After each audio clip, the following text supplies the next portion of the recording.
got another episode of the Lenz Podcast. You got your boy Joey Four Eyes here.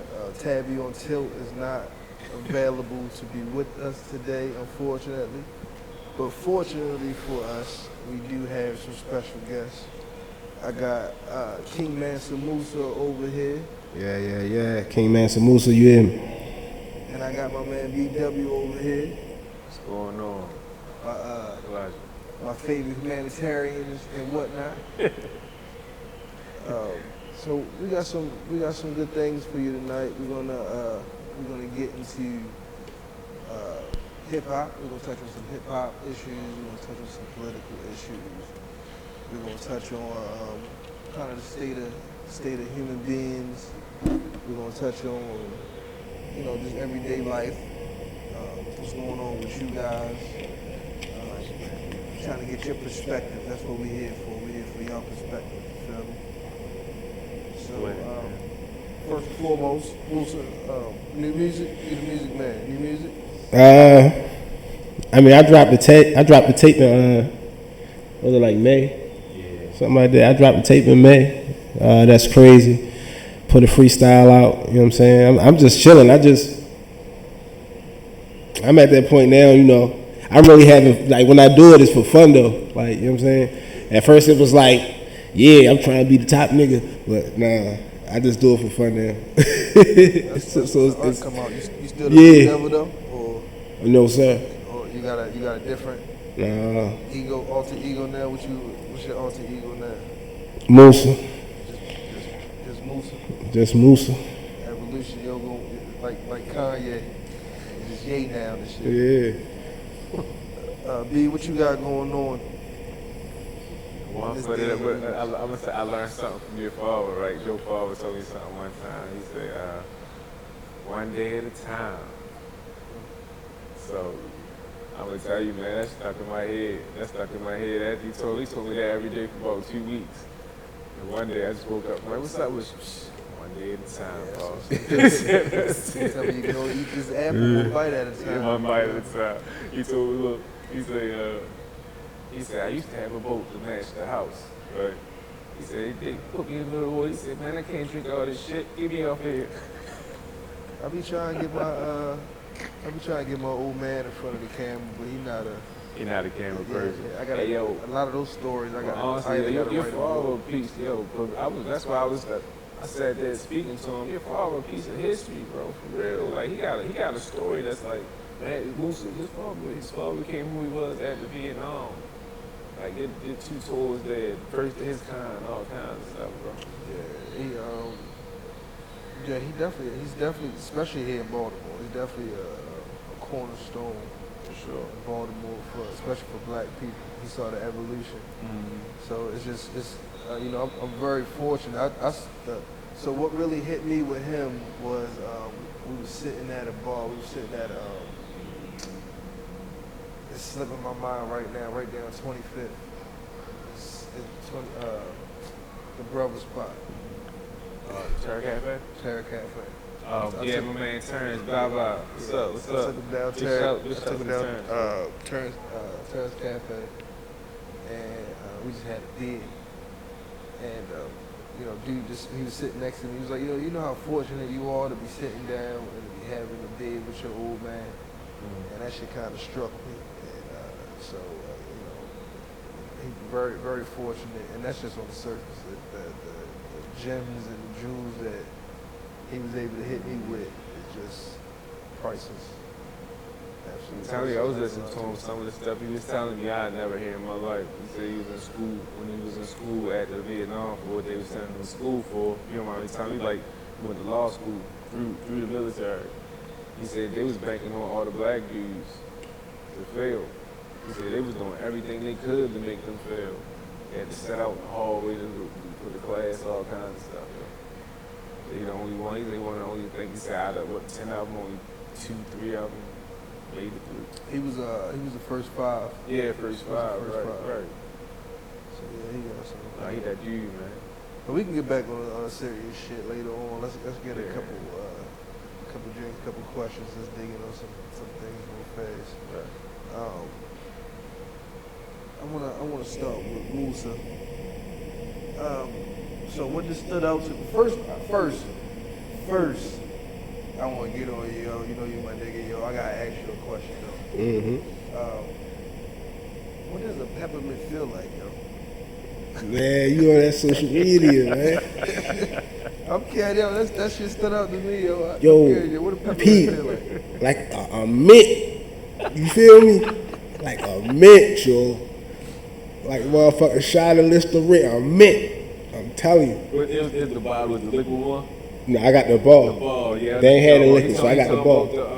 What's the name of the company? Man, say he was using Doctor- that The mint Dr. soap. Dr. Jones. The Dr. Dr. Swash or some shit. No, they make a whole bunch of different ones, but I bought that one before too. So when I looked at Say it, he was feeling like a it peppermint. My daughter told me to get that. Oh, man, like which one? The green one or the red one, yo? Which one? It's blue. Oh, The excuse dark me, blue. my The bad. dark blue It's one. blue. My bad. They ain't sell them in the stores where I was getting my nickel candies and shit. I apologize.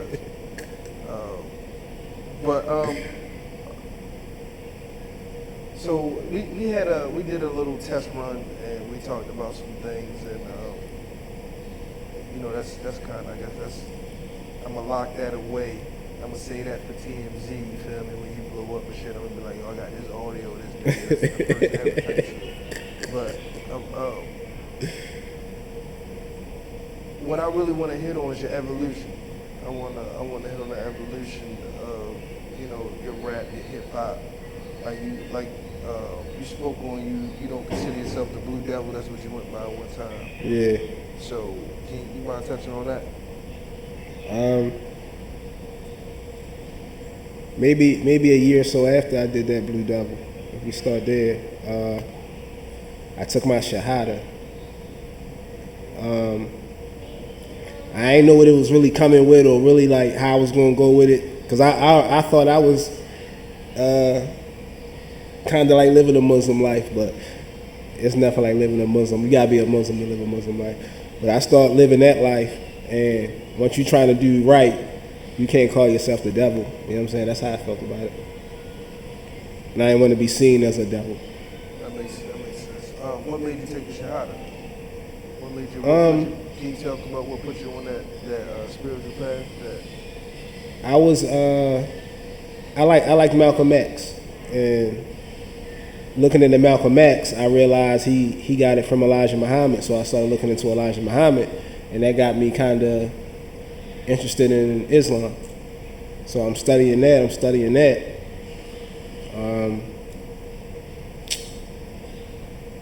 I ain't even gonna get into that. Then that's how I got to being a Muslim. So about what age would you say was your introduction to Islam?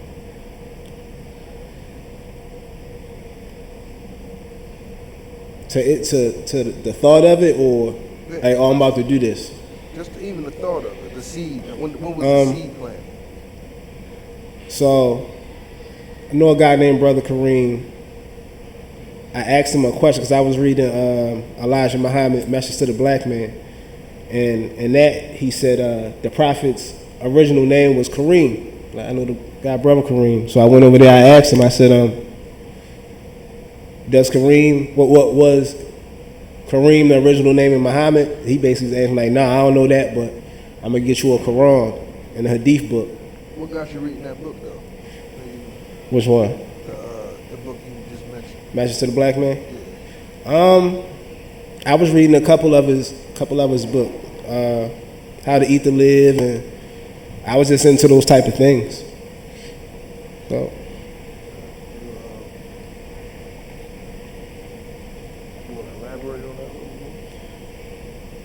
Why I was into those things? I mean, yeah, both. Why you were into those things, and then the Brother Kareem that you just spoke of. I did stop with that story. He gave me the Quran. Got to read it for myself, and like I said, I already had my mind on Islam. But what I thought was Islam, not to down nobody, but what I thought was Islam wasn't the Islam for me. So. It was at a really depressing time too. just lost somebody close to me. So I was really in that Blue Devil mood. I was really in that, and that's what snatched me out of it, reading the Quran. I got you. So I want to backtrack a little bit. Let's for the viewers. Let's talk about early childhood, where you grew up, what brought you into the characteristic of King Mansa Musa. What's that all about? Where did that come from? Studying history. There's really no strong backstory to the name King Mansa Musa. I found out about him like right before everybody found out about him. I looked him up and found, he was the richest man ever to live, and he was a Muslim. I was into those things. That I was into the nation and into that part of it at the time. He was a black man, richest man ever lived, so I ran with it. One of the reasons I say I just go as Musa, because Musa is Moses' name in Arabic. So. That's how we do everything. How'd you get introduced to hip hop?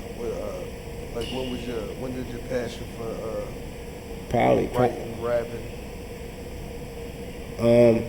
Hip hop period. Probably my father. He was in Tupac. I grew up in a Tupac house. My people listen to Tupac. That probably was Tupac? like, yeah. Okay. So like the revolutionary. Yeah. We'll pause on that moment. I want to shift gears real here. We holler at BW real fast. Let's talk early childhood, like early come up. Okay. Yeah, let's start. Both of y'all from Park Heights area? Yeah. Yes, sir. Okay. Yep. So yeah, let's start there. I met him in the area over, by the time I think when I met them, I was 19 when I met them. I had an apartment. I got an apartment. As soon as I turned 18, 19, I got an apartment. 18. As soon as I turned 18, I got an apartment across the street from, in Semester, across the street from a boy named Poo Poo House. Mm-hmm. And I'm doing my little thing or whatever. I'm 18 with an apartment, and, you know what I'm saying? And I remember just looking out my window. You already know I'm a product of something a little different, so I stayed at that window. So I'm at the window, and I will always see a bunch of younger niggas on this porch across the street from my window. Yo, they act their ass all day long on this porch, cause their kids ain't never no adult over there. Bunch of 12, y'all was probably about 15. Yeah, I might have been 14, 15. Yeah. I'm 18 at the time. Like I said, I'm 18 with an apartment. You know what I mean? I got a car and I got an apartment. And I was just, you know what I mean? I'm watching the cars come. But the whole time I'm at this window, looking out this window, every time I'm at this window, they acting a fool on this porch. He was one of them. So, you know what I mean? It ended up hanging with, Sam was the one that kind of introduced me to all of them. Cousin Sam. Okay. He introduced me to all of them. Sam was hanging with them too on the porch. So that's why another reason why I'm watching. You know what I'm saying? I'm looking out and Sam over there with them. And yeah, one day I just little crazy. Wild boy. So I just started going over there hollering at him, and just me. I was always kind of solo, but I saw it was like, you know what I'm saying? It was cool. Most times Sam ain't no idiot. You know what I'm saying? So you can tell, you know what I mean, just typing through. And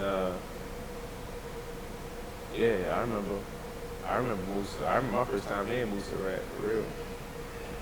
So what stood out to Musa about you? I mean, what stood out to you about Musa? He was very quiet, very laid back, very low key. He didn't act like the rest of the wild. He had the wild bunch. He was always alone. First thing I noticed was like by the time he turned 17, he had a car. 16, 17, he driving to high school. So, like I said, I'm still in my little apartment. I'm seeing everything, you know what I'm saying? And I was you know what I mean? I'm doing my thing in the community for real. You know what I'm saying? I'm running up and down the street. So I never was one to offer them, like, yo, take this, do this, yo, we want this. You know what I mean? I just wasn't never ready to bring no younger niggas into that bullshit.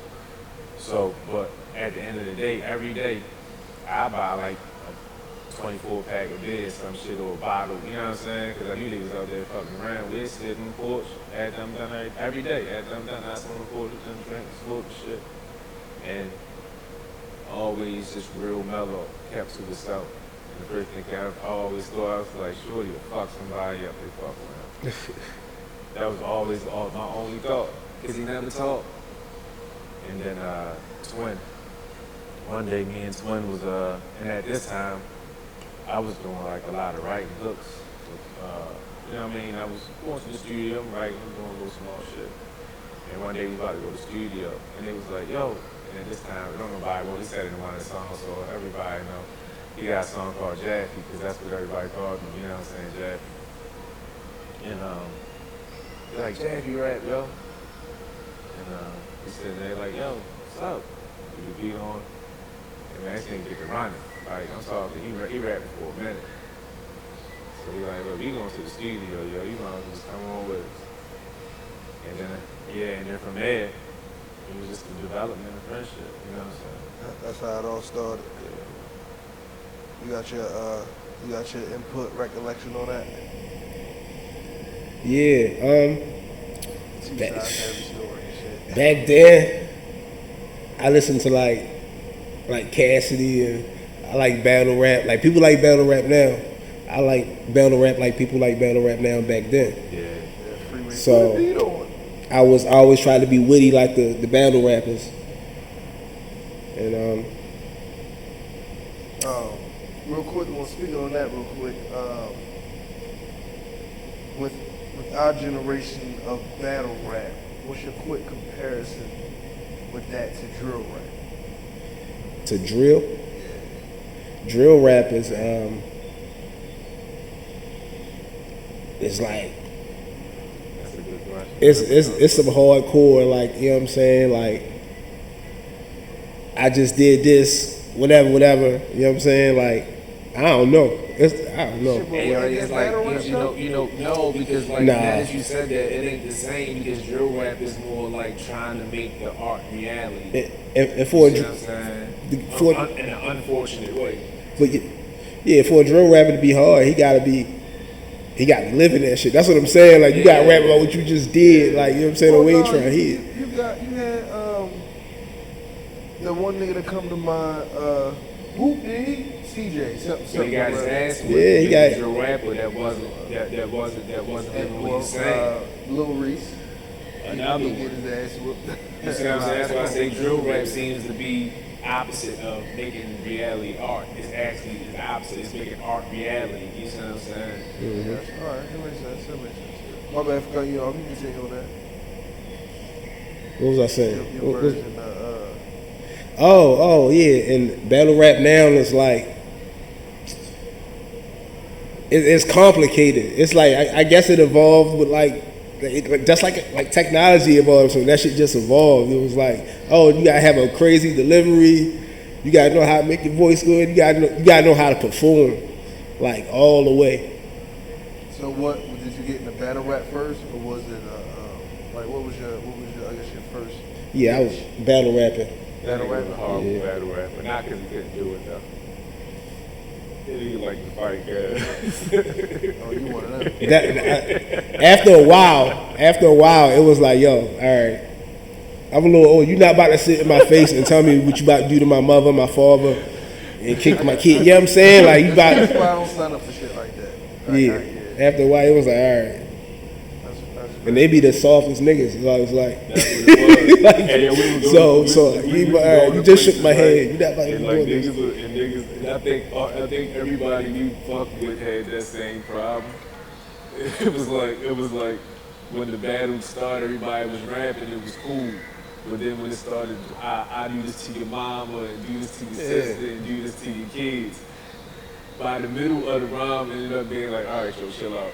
You know what I'm saying? Like, Ain't no fun no more. Ain't no fun with the rappers. Yeah, now everybody ready to go down after that. So the battle rap thing ain't last too long, you know. So.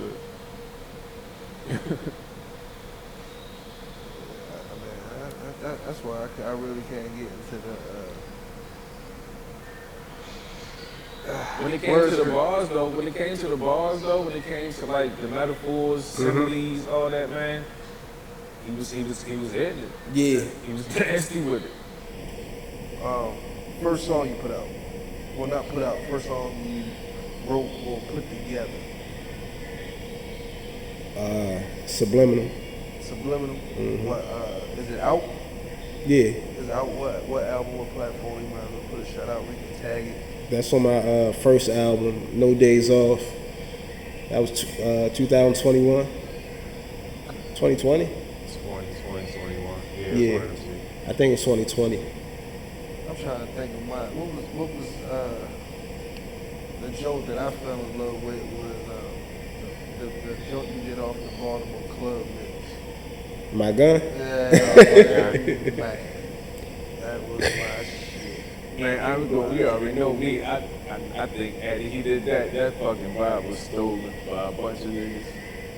Yeah, a bunch of people. A bunch of niggas took that and ran with that Eddie. That same. My gun took that beat and just made it different and did something with it. That shit was gas. Can you shout that one out? What album? What platform? I need to. That's on Blue Devil. Blue Devil came out in 2021. That was my most successful album. So what was going through in your life for you to be comfortable considering that the Blue Devil?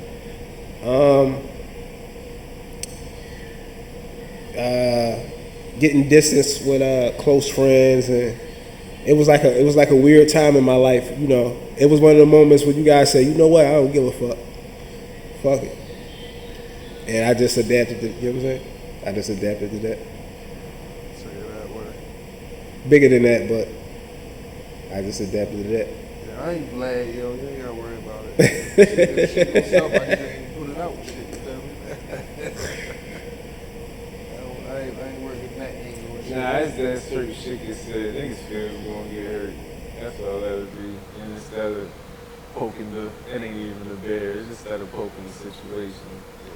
Yeah, fuck, where is that? Like you said, though, I think, because I was a part of the situation. Everybody, you know what I'm saying? That was just one of the situations, man, where I understood why it's called the Blue Devil, because I'm going to tell you now, I loved all the albums, but that Blue Devil album, because that was different. Look, I tell you what, I watched a couple videos, and I can tell you the whole, you know, aura of the videos was different. I'm gonna ask. This is what I'm signing up to do, so I'm gonna ask the question. No, brother, I understand. Yeah, but so they just gotta go back. They gotta look at the album. They gotta hop on the videos. You feel me? They gotta do their due diligence. A lot of face covering and burners. Let me get a so Park Heights is kind of infamous. That's an infamous block, infamous strip in Baltimore, especially when you're from here. You got any stories? Any infamous stories? Park Heights stories? Surviving that motherfucker alone is an infamous story. Yeah. I got busted. I mean, I'm forgetting shit. You get a East Siders. So look, I remember I lived on Chemical Road, right? I was raised on Chemical Road, and there's some backstory from that. My mom from Crenshaw, so my mother came to Baltimore in like '74. She had me 3 years later, so she was 14 when she got here. My mom was raised in Crenshaw. My father went to jail when I was like 2 months old. So I'm being raised in this corner house on Chemical Road. So we had the corner house and there was the alley. And everybody know, you heard songs about Baltimore alleys. Like, I was raised in one. So like, I can just remember my whole time growing up. This window right here, and it was the couch, right? And my mother made sure that the couch was behind the window, facing this way, just so when the shootout started happening, they would go this way past you, wouldn't nobody get hit. Like, Strategize. like for real, like Paul Kites, like you say, is one of them places where everybody know each other. Yeah, I was just thinking that, like, if you don't know that person, you probably know their cousin, or, you know what I'm saying? And if you're not from there, you can't really, when we was growing up, if you wasn't from Paul Kites, you couldn't act like you was. Mm-hmm. You know what I'm saying? It wasn't one of them things, like you said, it was like, who you know? You don't know this person, you don't know that person. And you fuck around and get hit in your mouth by the time you get down the street because you acting like you know somebody. Little quick interjection. With that being said, I mean, I ain't picking no sides or nothing like that, but our current mayor is a Park Heights native. Where he from? You see him? Where is he from? He say Park Heights. I'm asking what neighborhood. Look, he got babies and shit there and all that. Like, you know, if you know, you know. Yeah, you know. Well, it's just like that's the Park Heights, one of them places where somebody gonna know what school you went to. You know what I'm saying? Like you don't know what school you went to, what neighborhoods you ain't got to hang in there for some people to know. You know what I'm saying? Or you actually see him on blah porch, things of that nature. You know what I'm saying? So, have I ever seen him around there? No. I mess with him. I like the fact that like he on the ground with it. Like, you know what I'm saying? Like, he know people I know. I was in the studio one day. They was like, "Yeah, he was just in here doing something for a commercial." I'm like, "Damn!" Like, politically, he probably all over there. Yeah, I know people that's politically, he probably all over. He put people at the table. Like, I mean, I'm not a political person. Like, I don't know exactly what he do, but I can see with my eyes that he with my people. The realms I have been in and have been in, I've never heard anybody mention it. I know, but see, like I say, we've always been the type where though we sit as equals. Like, you know, we when we sit together, it's a bunch of like generals. That's just how we always been. So when we go apart, we really don't never like hang in the same. We never hung in the same circles. I don't ever remember all of us hanging in the same circles. You know what I'm saying? So Jeffy go do what he do, and we sit around and, you know, we bullshit afterwards. And we never bought. We had this weird combo of how we do shit. All of us. All right, so shift real quick from local to the bigger government. How y'all feel about Kamala? Well, my man, he trying to say that. He said, she was Indian, why matter? Trump said, I know that I've been associated with her for a club live. That's the problem when you fuck with people with that type of money. They don't have no cut card. Exactly. Like they gonna tell you, Trump's a rich white man. And that's the average rich white man. That's how they look at that. So I was watching something today, and somebody made a real good point about Trump. What as powerful as Trump is, have you ever seen a picture of his father, of his daddy? No. I've seen a picture of his mother, but have you ever seen a picture of his daddy? His daddy has done all of this shit, loaned him $1 million back in such and such a time. Never seen. But we never seen a picture of this man. So that doesn't concern you any type of way? Then they changed their last name at one time too, right? I read the thing that they changed their name at one time. Oh man, when you kind of look at what you know now with other things, everything reads plant to me. For sure. Government plant, you know what I mean? Everything reads plant. Like he just does too much, too often. Mm-hmm. He gets away with it. We'll see how this election ends up. But you didn't tell me though, thoughts on Kamala? Me? Like I say, I ain't really political. My views is like, I mean, whoever get in there, maybe the same thing gonna happen. You know what I'm saying? See, that's the real thoughts of a hustle and shit. That really stops the Yeah, like it's on us, like, you know what I'm saying? Yeah, like, They've been doing the same shit for years. Where we come from ain't nothing changed. that's why when I be talking to people about things like that, like if the president is the commander in chief, which means he commands and chiefs the military. The military So alone, the military, you're not really concerned about. You got to be more pressed with the local government, the local issues. But The only thing changing in our neighborhoods is the drugs that come through there. For real.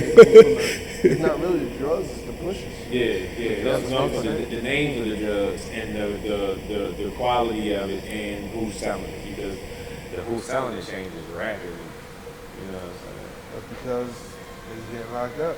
Yeah. So if you don't get rid of the drugs, all you do is push another person in place. Yeah. Somebody got replaced. Let's touch on evolution of Baltimore. With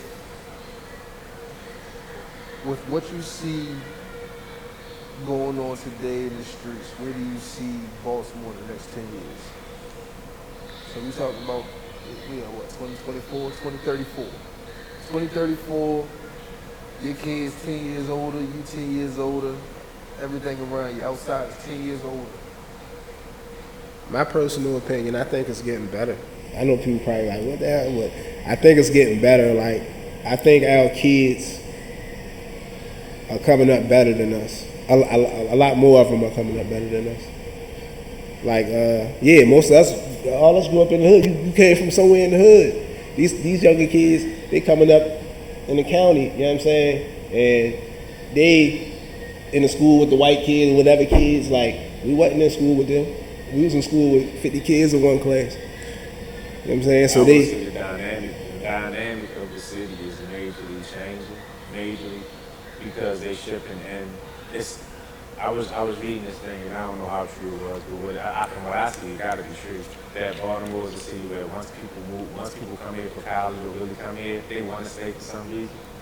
And now what you see in the schools, like you say, with more mixed population, but the only thing that I see a problem with it is, even with all this, you don't see the education system getting better. That's the only problem. The problem is I don't see the system of it getting better.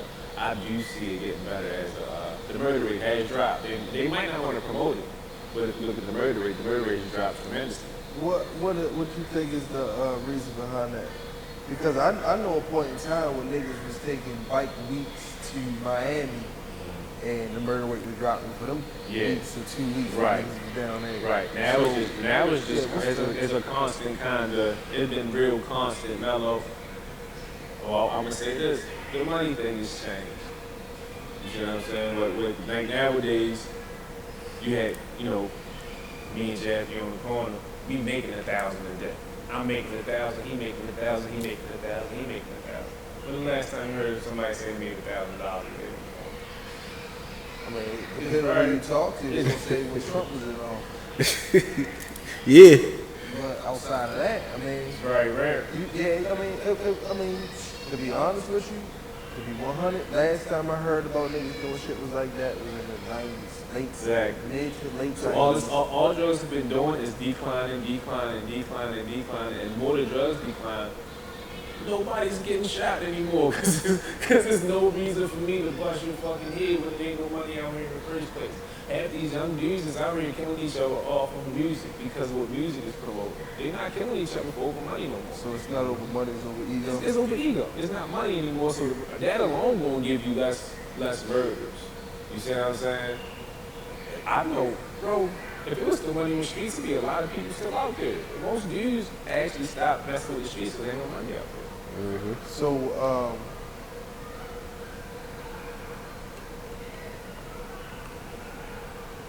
you think we got serial killers here? Oh, I know we got serial killers here. I don't know. I want to hear how you know though. I don't know. What the hell? We got serial killers here?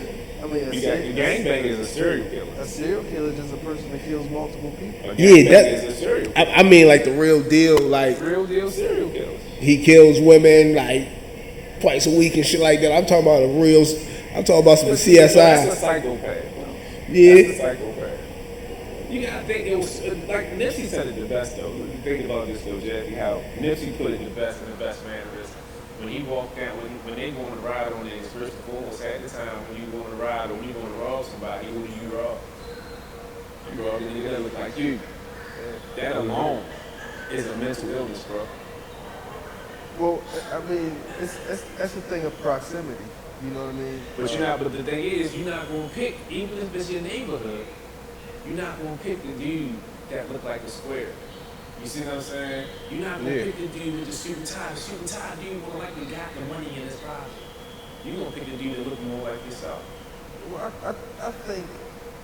So and you gonna do this repetitively. I've had a couple conversations with people of that nature, like straight niggas that would stick up certain niggas, and because I just had to ask them what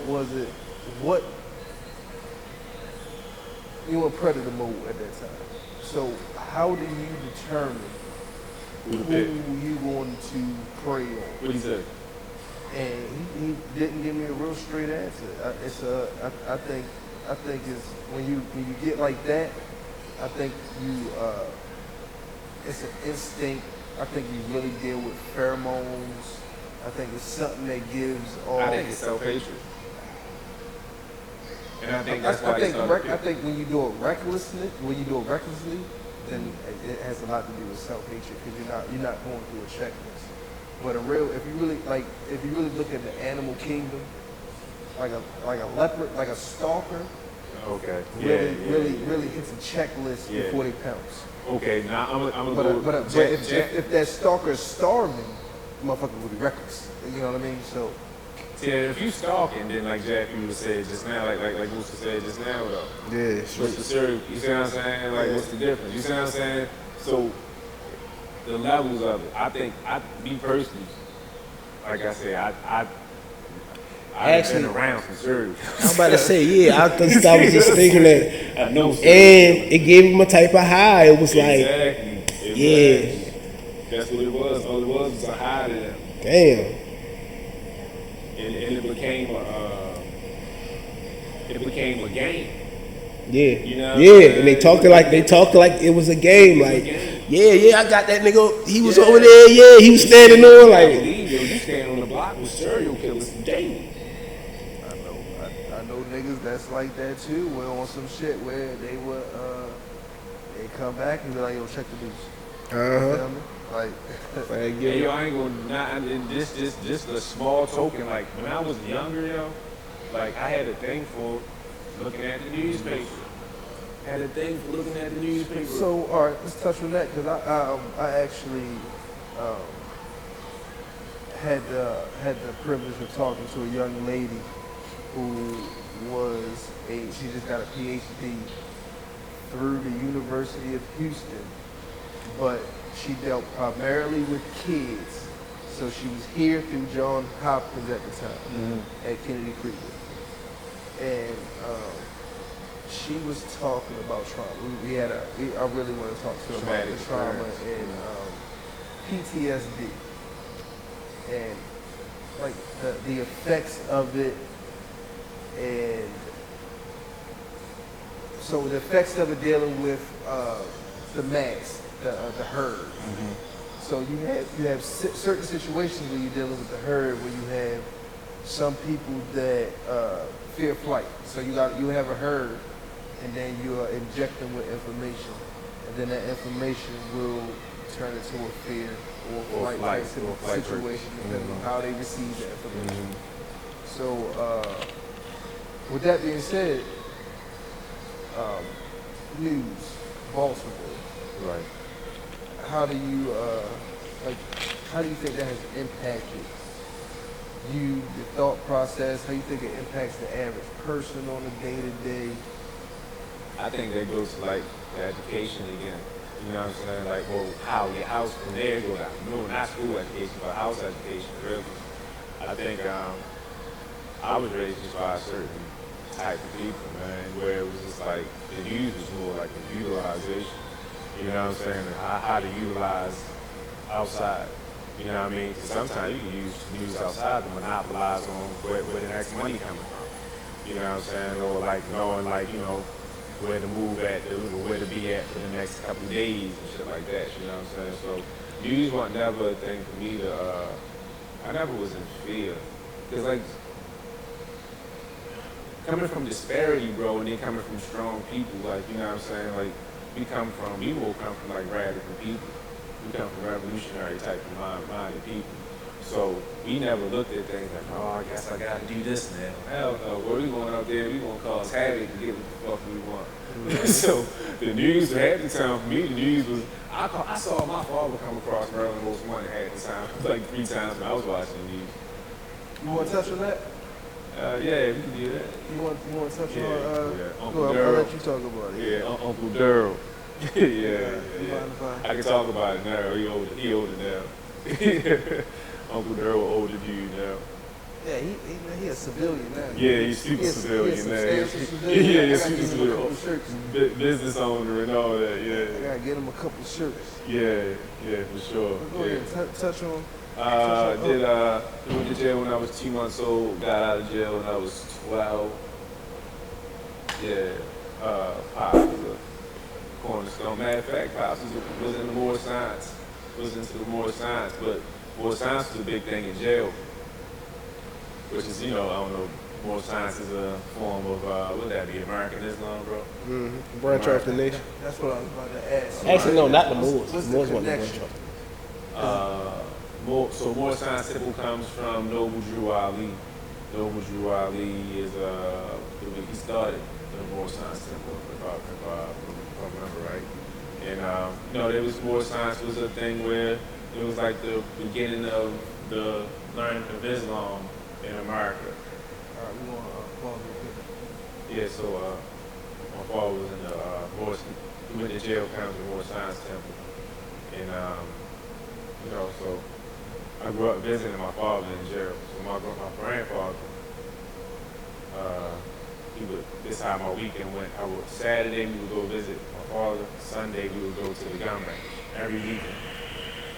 So every weekend we'd go down to whatever jail Daryl at, because Daryl did the Maryland tour. Like he was at every jail in Maryland. And he would give me books like Black Civilization, Stories in the Nile, As a Man Thinketh. He gave me also the Joint Jaffe mission, Circle 7. I'm literally, I'm too young even to decipher this shit, but I made it my goal to get a dictionary and break all that stuff down. So I grew up coming on the porch like, yo, go see Daryl, now we're in jail. I glorified that shit. I loved every minute about going to see my father because until I got too old when I started realizing, you see what I'm saying? Like, man, he's going to jail. You see what I'm saying? But my whole way growing up, I glorified it, bro. You know what I'm saying? So for me, it was the thing of, like I said, my education and my thought process was just different of it. So for me, graduating was kind of the thing of going to jail. You know what I'm saying? I got a brother. I ain't seen him. He ain't been out of jail since I was like 22, 23. You know what I'm saying? He got out for 3 months, but right back in. So, the education was different for me. We come from dudes that there's a difference between learning from a crime family, or, a whole family of people that did certain things, to a nigga that just went outside and he ain't know nothing about it. You know what I'm saying? So for me, it was never a thing where I had to figure out how to do anything. I already just knew how to do it. I learned certain shit I just knew how to do before I even really knew my ABCs, honestly. We used to call my mama house for all the time. I was 12 for robberies. Like, they said this, I supposedly robbed the Royal Farms at 12. You know what I'm saying? So like I said, it was good for me, like robbing people outside. I was just never taught to rob people outside, or, you know what I'm saying, or do this. Like, my father went to jail for extortion, racketeering, and kidnapping. His first charges when I was younger. You see what I'm saying? Where do you think your urge for humanitarianism comes from? Because we haven't even touched on that yet. it directly came from where we from.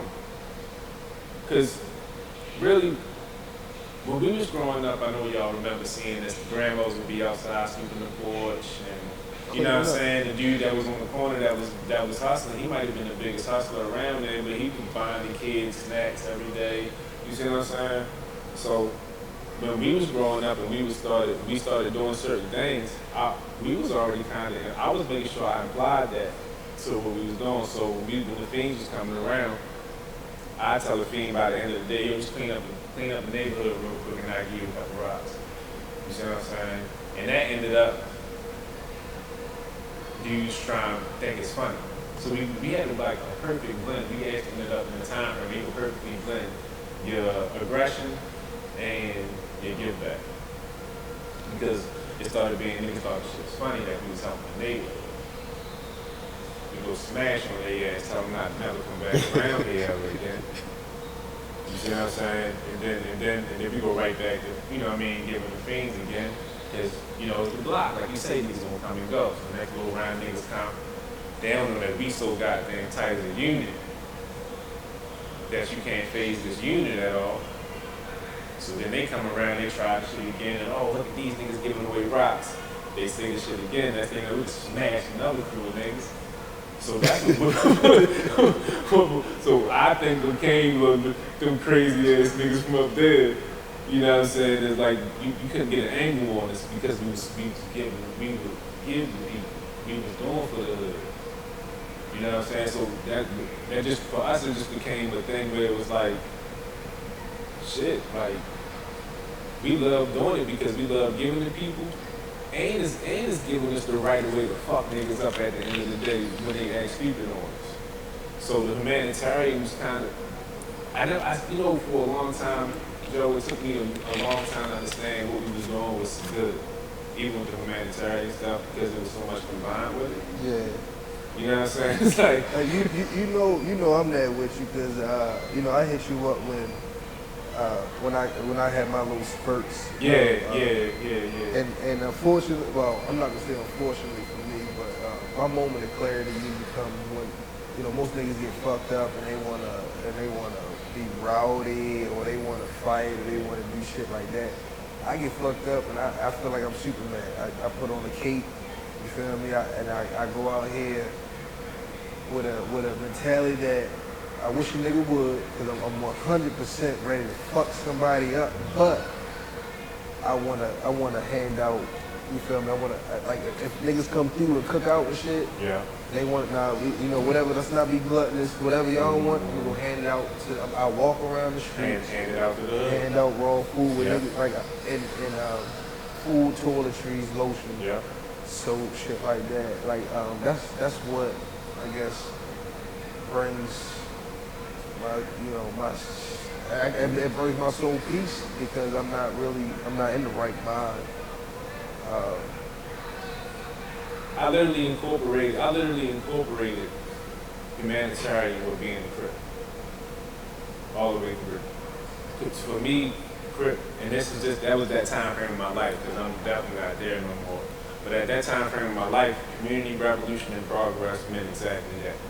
Would you base that on the Black Panther ideology?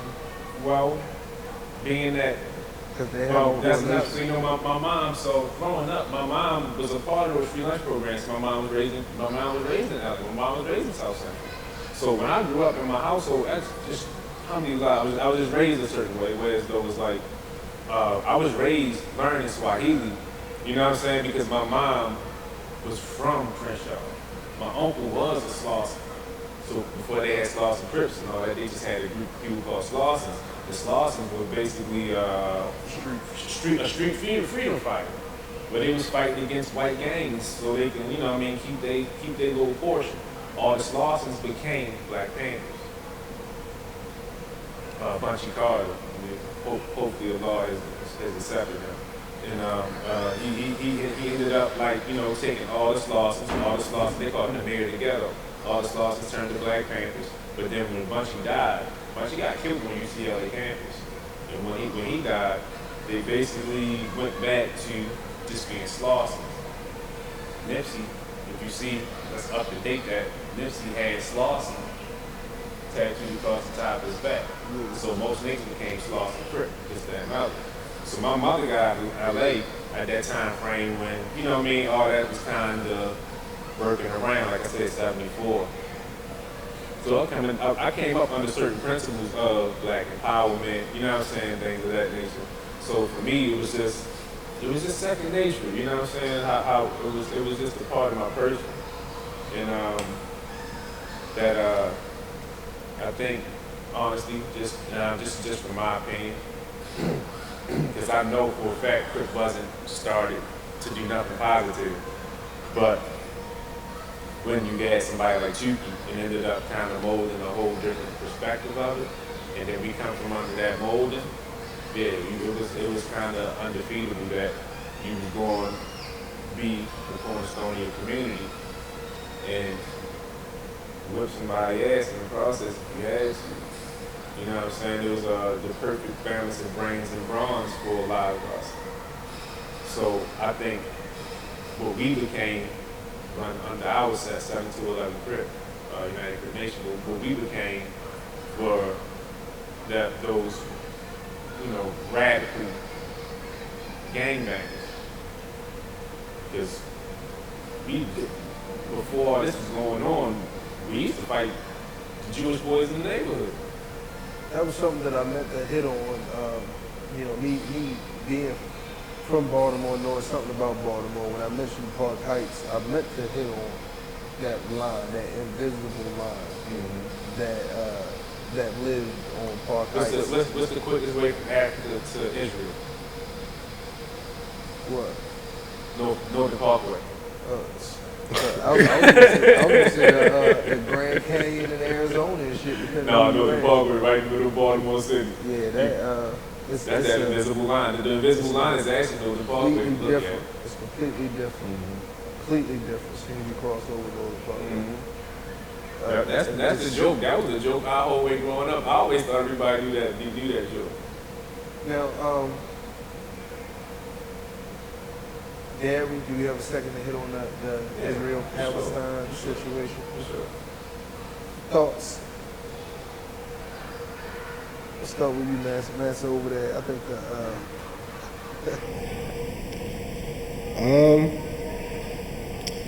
I'm gonna be honest, like, I don't watch the news or anything like that. I purposely stay away from it. But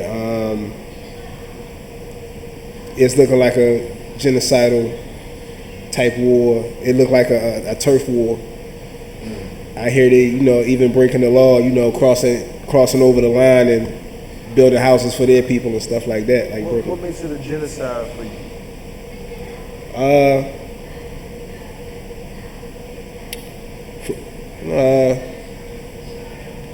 They got a lot of funding, and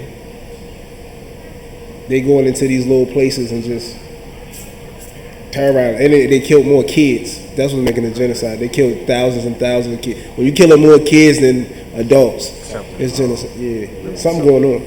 Let me ask you this, right? So, I was reading up on some of the news pertaining to Israel and Palestine and how they we can just use allegedly. We're not over that. What the news is telling us. So what allegedly is going on is they're taking the civilians, and that's in the north of Palestine, Israel, whatever you want to call it, and they're telling them they got to go to the south because they're cutting off the water, making the water inhabitable.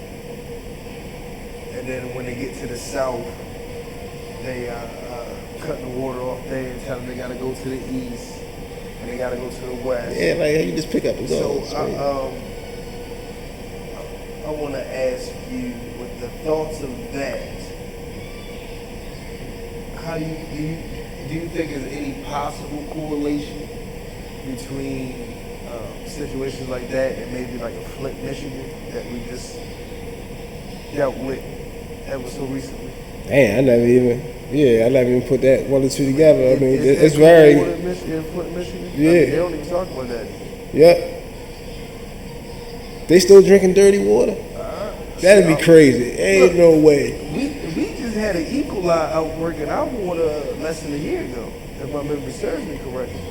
Yeah. So, like, We had lead in our water, everything. They gave us checks. Gave everybody checks. $200,000. go to the Great check. bar. That's why they closed Pimlico. They closed Pimlico. Yeah. The school we went to is because the pipes was lead. That's why they closed Pimlico. They closed Pimlico because of lead pipes. That was like 15 years ago. They poisoned us after forever ago. It's crazy how lead is such an issue here. I mean, lead pipes, lead buildings, lead paint, lead pencils. I mean, everything we chewed on had lead in it. I remember a point in time they had lead in clothing. The Chinese was sending over lead in clothing. Yeah. Baby clothing. You can look that up. And I'm talking about 2002, 2003.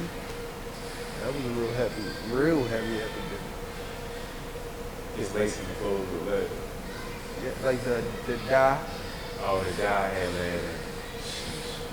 So when the baby would put the clothes in their mouth, put it in their mouth. ingest That's the when you dye. know that's gonna die.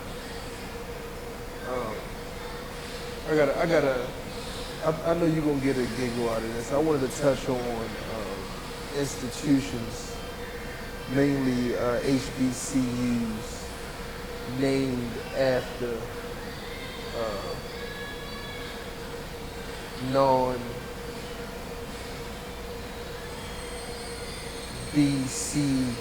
people.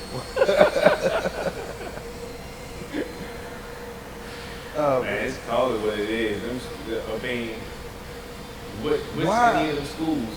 Why though? Like why? Where is the like Howard, for instance? Howard is named after the general, the white general. Who's Spelman named after? Spelman's named after Rockefeller's Rockefeller White. wife. Yeah. Right. So like why do you what is the reason for the warfare? Because the reason why, so it was put to me like this, and I mean, stop me if I'm wrong, but how many Jews do you think would name anything they own after Hitler's mother? Or after black people? After not black people, after Hitler's mother. Yeah, true. No. So what's your thoughts on that warfare? What year was slavery over? Over? Yeah. Well, completely where they took the chains off and they started freeing slaves. You talking about Juneteenth with Was that around the same time frame? Just in general, what time frame was that? 1800s? Like 1800s. Ooh, no. No, because it was the 40s with Juneteenth. It was the 40s when Juneteenth Wow. happened. 1840. 1940. 1940 when Juneteenth happened? Yeah. No. 1940. That's crazy. Look, you got a phone. Somebody got a phone. Pull it up. Why got my phone? Somebody got a phone. Pull it up. My phone. Yeah, my phone. Alright. What was Juneteenth? Galveston, Texas. Way.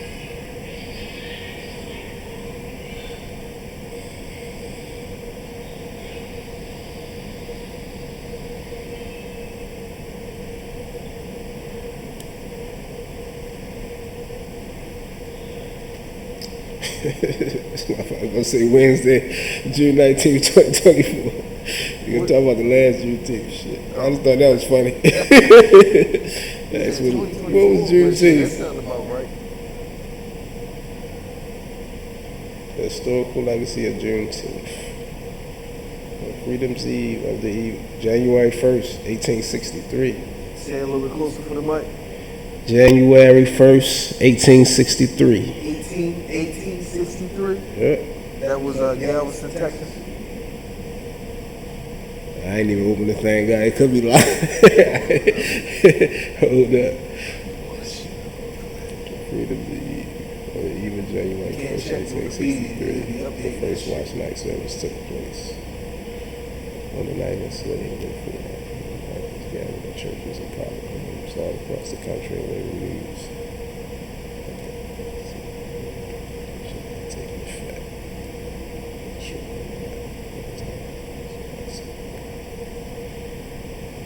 Yeah, listen.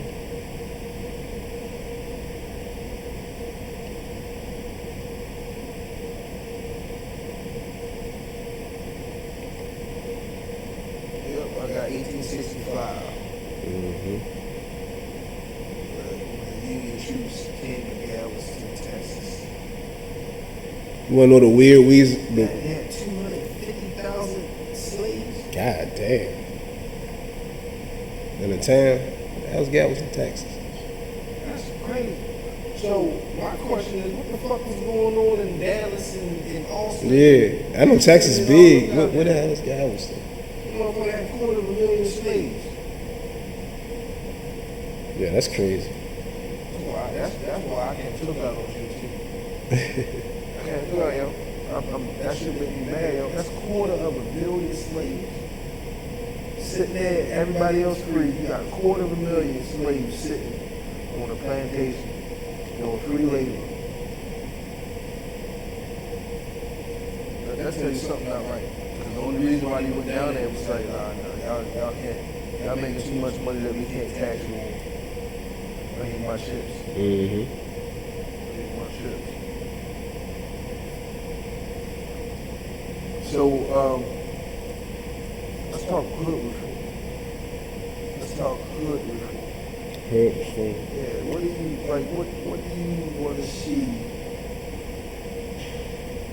differently in your neighborhood? The neighborhood you came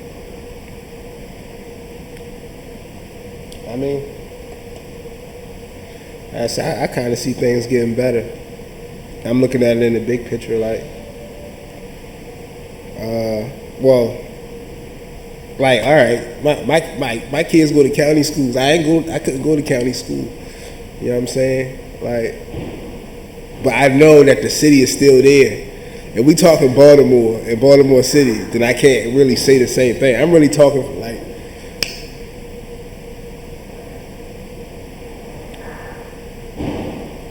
but as a whole, I see it getting better.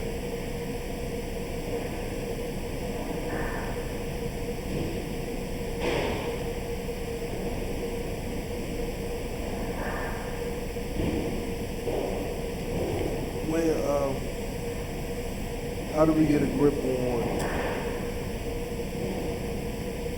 the violence in our youth in the city? Because it's almost like it's synonymous. Like I look up, I pick up the newspaper, you look on the news. A lot of our victims and assailants seem to be under the age of 25 more often than not. Mm-hmm. So how do we reach them? That big picture, I don't know. Like, that's always kind of been the thing, you know. If you made it past those 25 years or whatever, it's like naturally you should mature, or you probably locked up. You know what I'm saying? It's like a fork in the road in life. Like around, but before that, your path. You know what I'm saying? Whatever life you've been living gonna be chosen around that time. You think we got a big homie problem here? You think is that an issue? Oh yeah, heck yeah. Why is it? One reason, it ain't a lot of big homies. You know what I'm saying? I don't know why. When we came up, we had big homies. Like, you know what I'm saying? I remember being 9, 10 years old, playing outside 2 o'clock in the morning. You know what I'm saying? Because it was people that was just watching over us. Or people that was doing stuff knew, like, you know, don't do that around kids. But now, this is just, it is what it is. All right, so a big thing that I'm trying to do with the whole City Lenz podcast is giving perception. I want to deal with perception and how things are perceived. So, with that being said,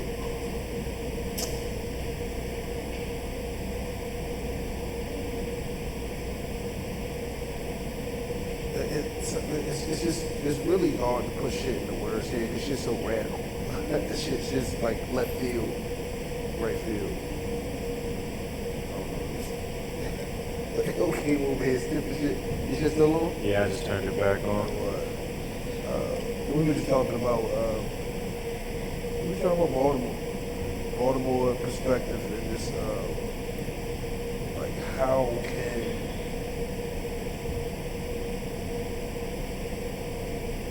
evolution? How can we evolve from our state of mind?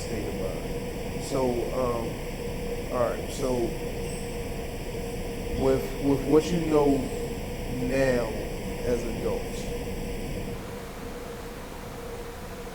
would you do anything differently 10 years ago? What?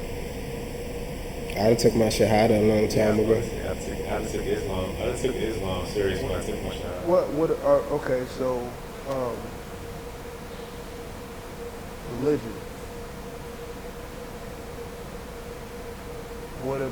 What about it is why? Don't make me seem like a religion. No, listen, no.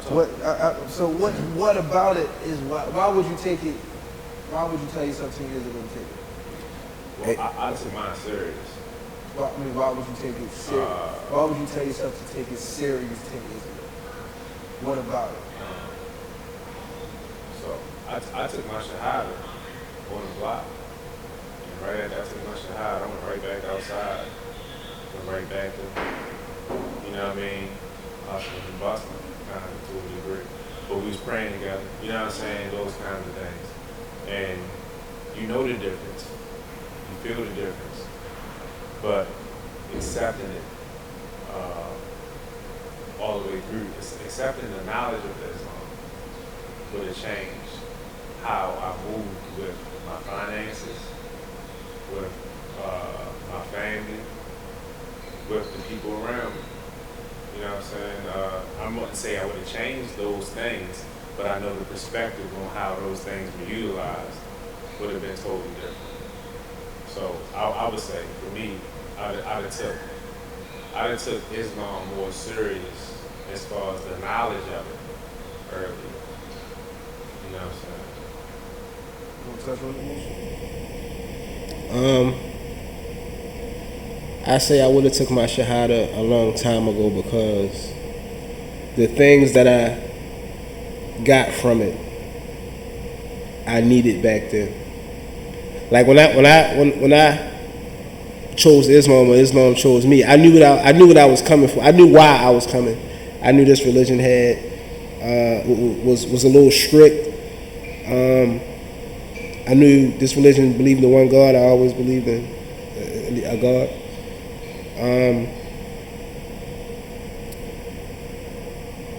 In Islam, you don't get away with anything. Like something always watching you. Like, you know what I'm saying? A lot of things I was doing, I thought I was gonna get away and shit. I don't have that mind state no more.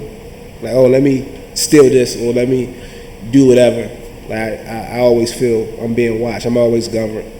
If I had a govern when I was younger. And I learned that the hard way.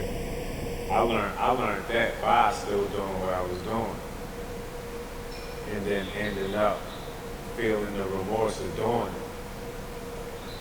You know what I'm saying? Like after I did what it was after I accepted Islam, it just seemed for me was like even when I went out and did something, I put morals to it.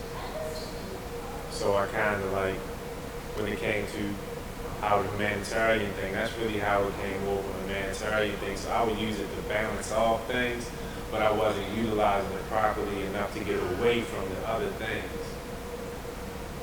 Like honestly, if I was more into Islam as I should have been, after I took my shahada, I'd have talked to him about like, hey yo, listen, this is why we probably shouldn't call ourselves blue devils. You see what I'm saying? I was more or less along the line where I understood why it was happening. So what I got from that real quick was that you used humanitarianism as a reason to operate the hamster wheel. Then you use your religion as a reason to get off of To get off of it, exactly. And to catapult yourself into something. Exactly. I didn't use everything that I had around me. I still utilized it, but just in a different, to a different perspective. It had just been guided towards a different perspective, a little different. Because I'm still in the same. I'm not to say I'm still in the same realms, but Think different. yeah, you see what I'm saying? Like, it's still the same realms. It's just like, yo, we shouldn't do that shit. Or like, yo, like, you see what I'm saying? Like, I wouldn't have been around certain people. Certain things wouldn't have happened to certain people. I just wouldn't put myself around. Certain people just came with the lifestyle that I was blending with who I was. So I would go home and I would still read about Islam and all that when I went home. I probably was the only dude in the hood that had books on top of books on top of books. People would come and be like, yo, I ain't going to a beat house. All you want to do is read and talk about empowerment, yo. You see what I'm saying? But at the same time, I would go outside and I would act just like everybody else. So let me ask you this: how does that affect music? We was living the music. Yeah. Okay, but you're not living it now. So how does that affect it now? Like, how do you feel? Because the thing is, it's still not a lie because he lived it. You see, just for me, I can still listen to Musa, what Musa say, because I know what he's talking about. He went through it, he lived it. Yeah. So would you consider yourself now? Okay, so that you would go from battle rapper to storyteller. Yeah. That was the transition.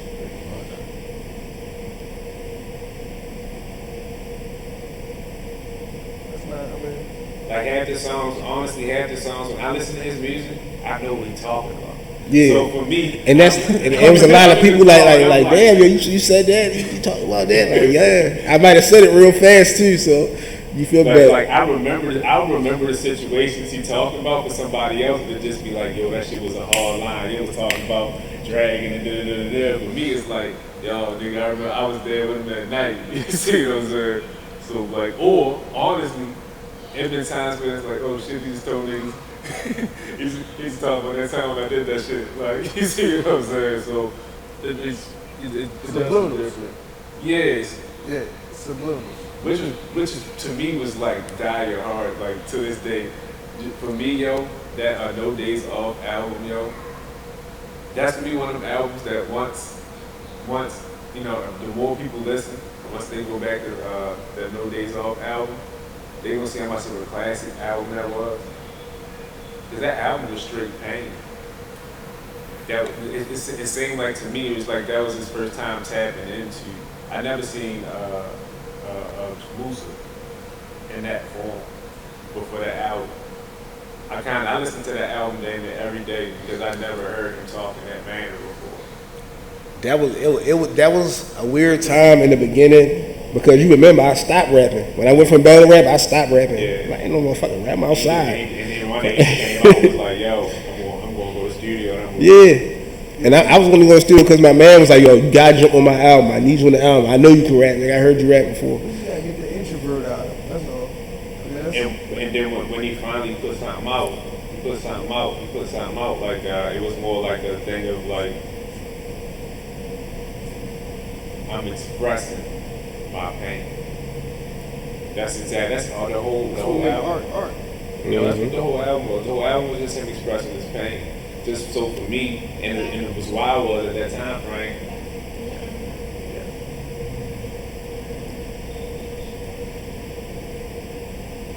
Say hi. Say hello, bro. Wait to the camera. Come on, kid. Go play with us, kid. Come on, Yes, kid. kid. Big ass hair. Yeah.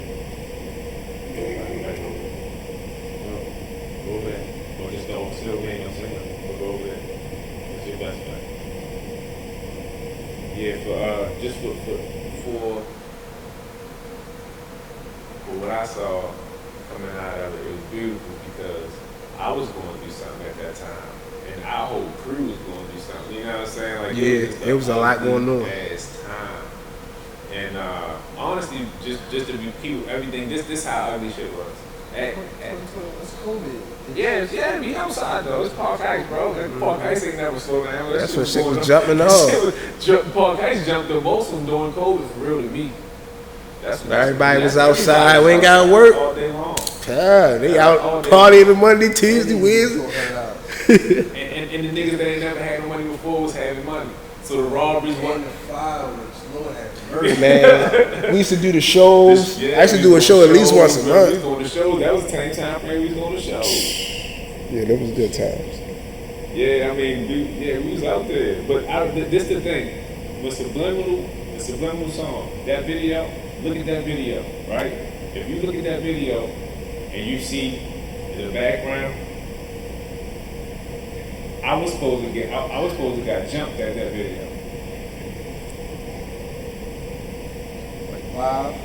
I was supposed to get jumped, not by him, but I'm just saying like real life shit. Like niggas was plotting on jumping me. I knew already. I ain't know nothing about the shit at the time. I Ain't ain't know know. about that. Niggas told me. So I'm telling you, it's my video. Of course you coming to my first video. Of course. So He like, yeah, nigga, I'm coming. So regardless, what happened was niggas told me that niggas like, yo, B, don't go, blah, blah, da, yo, I'm telling you, niggas is plotting. And me being me, just the type of nigga I am, all it did was make me go. So if you watch that video, it's like, I'm standing next to every nigga supposed to jump.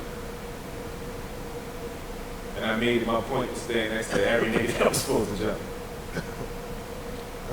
That's like behind the scenes shit. Now go back and watch the video and see like, watch the video. I nigga just standing in the back with the cane. So, that's like behind the scenes type shit.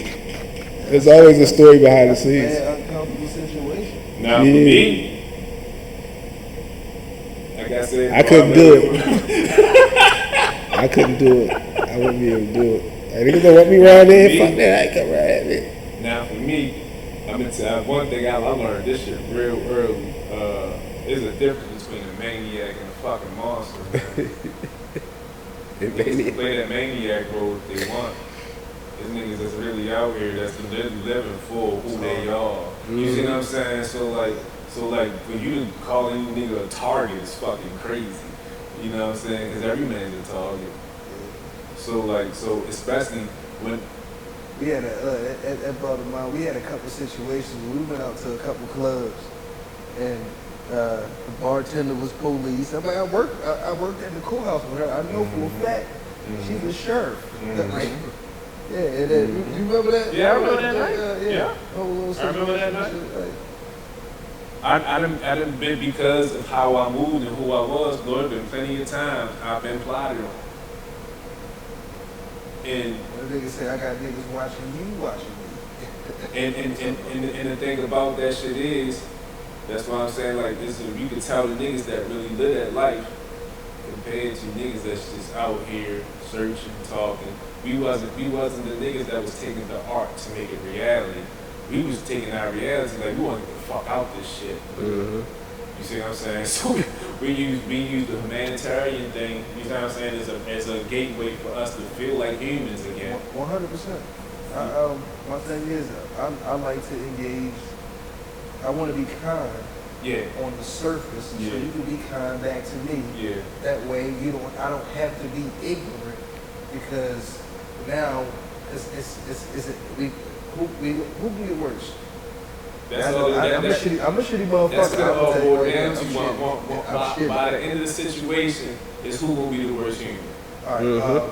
Quick little. So we gonna get them to that was the meaning for the Blue Devil at that time, by the way, too. We had some fun stories. Remember the time we were at Crazy Jones? Oh yeah. Remember that? And I don't know what the fuck happened. But it went from you alright. Niggas, like, I be goddamn these niggas leave before us and shit. You know what I'm saying? Like, fuck that. I will fight these niggas here before they leave, before we leave and shit. Like, fuck that shit. Niggas say the police right there. Fuck them too, Yo, niggas. listen, Fuck wrong with you? Them niggas not leaving here. Either we leave first or we fighting in here. Yeah, That shit is murder. exactly. Exactly. The police, man, fuck you with them cops. I mean, that's just my opinion. You know what I realized too? That's like you say. That's the difference. That's honestly, bro. That's the difference in just men being coming from a certain dynamic. See, for us, we can't leave each other. You know what I'm saying?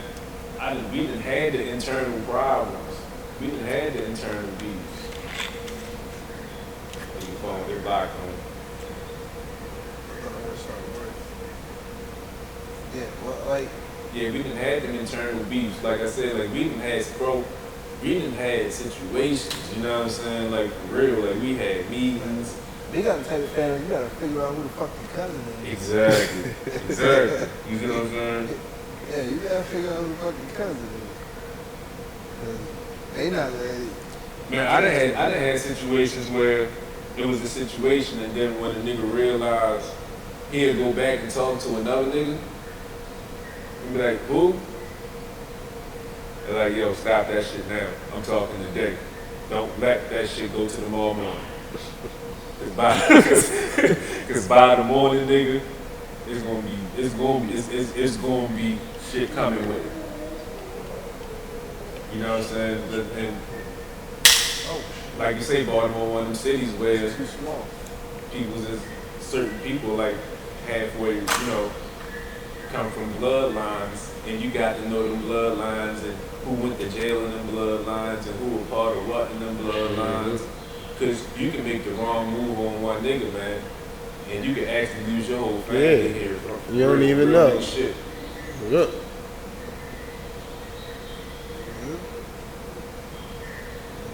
I had to tell a nigga one time before, is he was kind of amazed how Baltimore. He's like, what you hear about Baltimore, what you see a lot of respect. I said, you see so much respect because when things go wrong, they go wrong. You know what I'm saying? It's fucked up when you gotta force somebody's hand. Yeah. But you better realize that the streets run Baltimore, honestly. That's who runs this city. The streets of Baltimore run Baltimore. Mm-hmm.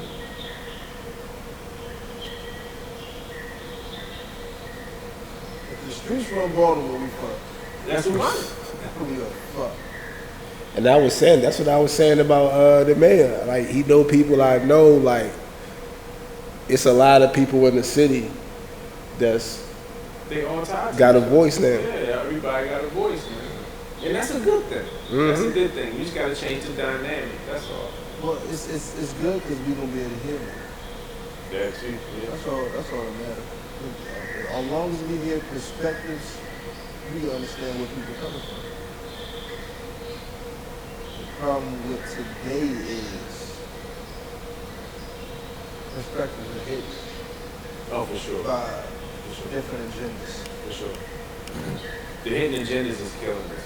Well, the thing is about here is like we got these puppeteer hands. You know what I'm saying?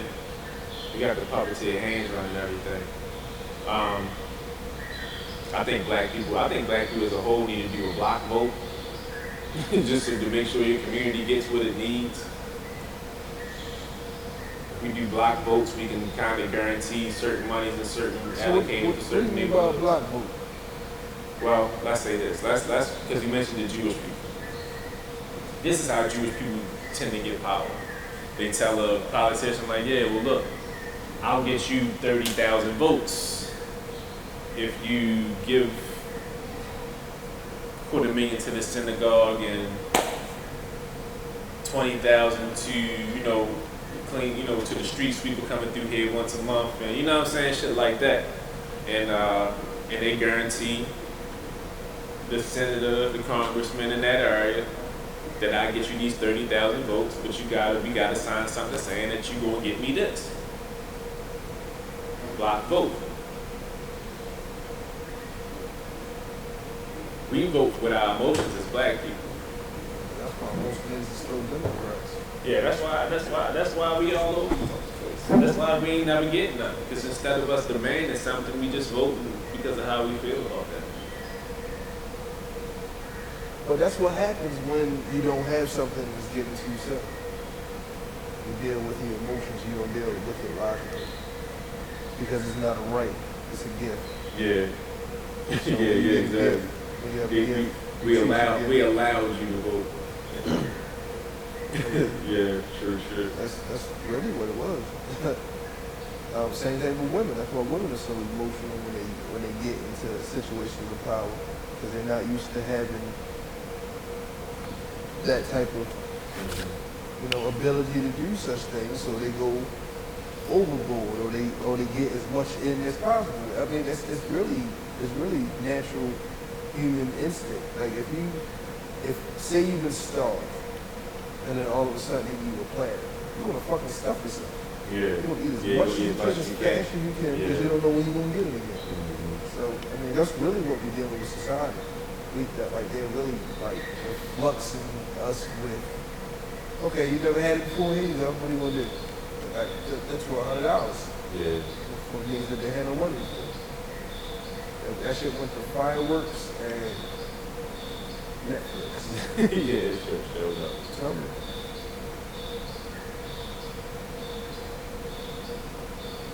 I wanted to touch on a couple other things real fast. The Olympic boxer. XYY chromosome Olympic boxer. Can you touch on that? So I want to touch on that, and I want to touch on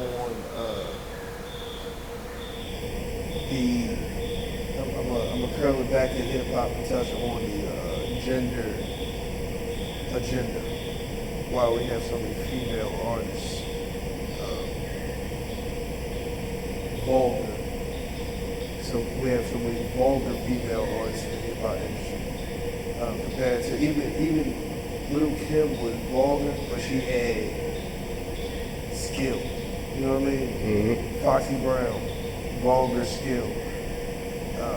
But even before that, we had the Queen Latifahs. We had Lady of Rage. You had MC Light. No, and there was no vulgar. Yeah. Nothing vulgar about them. It was just straight lyrics. Yeah. So knowing that, and then we had the Sexy Reds, Megan Thee Stallions. Well, it was Cardi B, and then the Sexy Red. Well, Cardi B, Megan Thee Stallion, and then the Sexy Red. Right.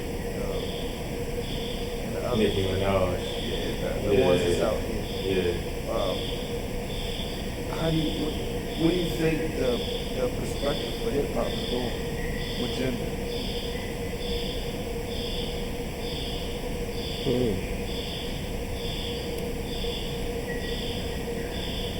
With gender? Yeah, with gender. Like what they pushing? Yeah. My honest opinion, alright, I think that the fashion world runs hip hop. And we all know what the fashion world look like. So that's what they pushing. Like, put this purse on, wear these tight jeans, and you know what I'm saying? So where's the correlation between the fashion world and hip hop? So are you saying like the fashion world is sponsoring a major hip hop? Yes, it's always you got the Met Gala, and it's always when Louis Vuitton and whoever Gucci pop out, you always gonna see a rapper come down that walkway. Or they always, I mean, for a minute, I ain't gonna say always, but they got a hand on hip hop. Is there a connection with sexuality with that? Yes. And what is that? That's what I meant when I said those Because kind of people. The reason why it kind of resonated with me is because I remember, and it feels like it was the beginning of it all to me, was the push of jeans, True Religion jeans that started off. Yeah, that's why jeans, that was a good topic before. And then they had MEK. the Robins. Yeah. Whatever the Mick jeans, but MEK everything jeans. about the jeans was focused Sevens. on the ass pockets. Yeah. So essentially, they wanted you to look at a nigga's ass to figure out. That's what crazy. Yeah. I mean, right? The Red Robins and the Yeah, sevens all Yeah. had something on the back. And all that MEKs had it on the pocket. yeah, it's on your ass pocket. So Yeah. you gotta. So if you want to, if nigga gotta wear 300, 200, you know, $800. If you notice nowadays, that's I never wear them shits though. But the shorts and shit that got across the jump, across the front, it's like, why would you wear that? You seen this? Like a lot of shorts they got like Raptors written right across. Oh, that's crazy. I right see that on across the Boondocks. That's crazy. I would never wear that. That's like, yo, why would you know what I'm saying? Like, what Even you promote? like the sports ones. Yeah, that's what I'm saying. She got the Bulls jumps. They got sports jumps like this now.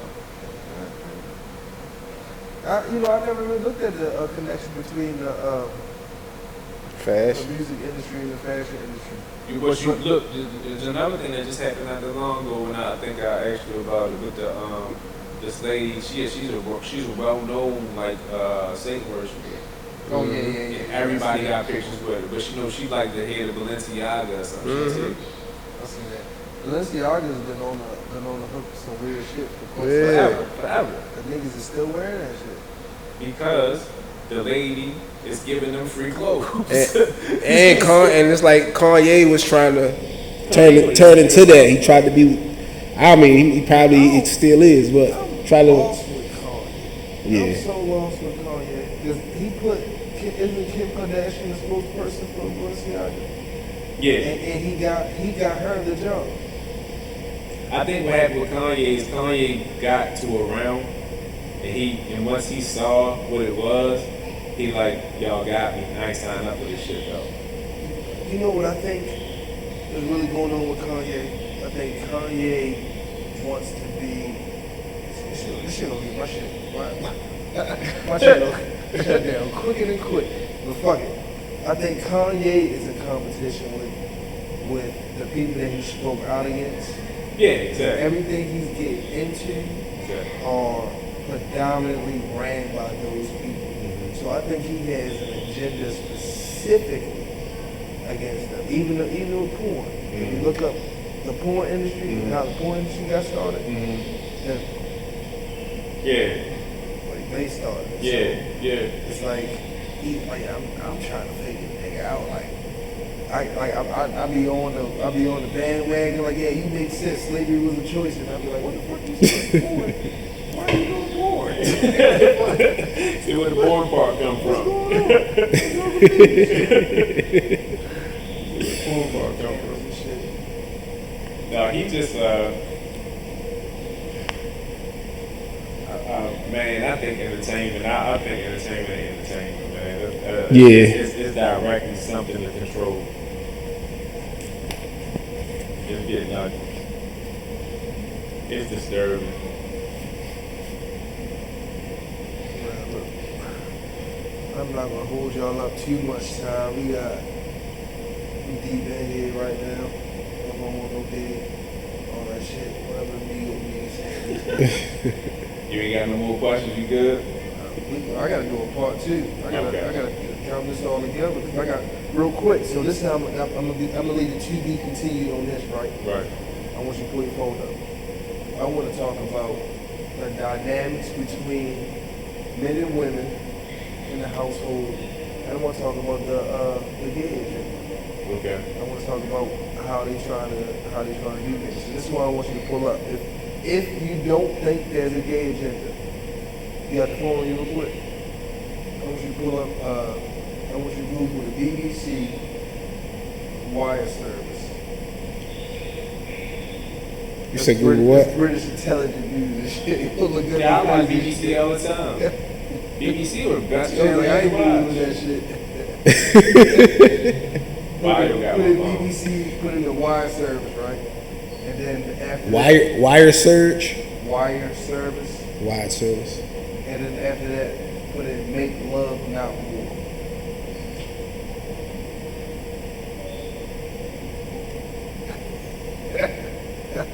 I ain't setting niggas up. I promise. And put in make love, not war. Yeah, make love, not war. It's gonna be a whole article that comes up.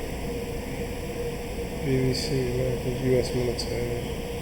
Make love, not war. So I click on gay bomb. Huh? Say Say it out loud. Gay bomb. A gay bomb created by who? make enemy soldiers become sexually irresistible to Oh yeah, I each heard other. about this. See Yo, U.S. niggas in the military gym now, propaganda. yeah? Oh, for sure. I know it. What is that? Crazy, right? I know What it. are you cooking? It's been one. They try. It's more men. They trying to emasculate men. They don't believe us. Women don't believe us. They just want to argue. They argue with me when I say I got an argument that I'm probably going to right now.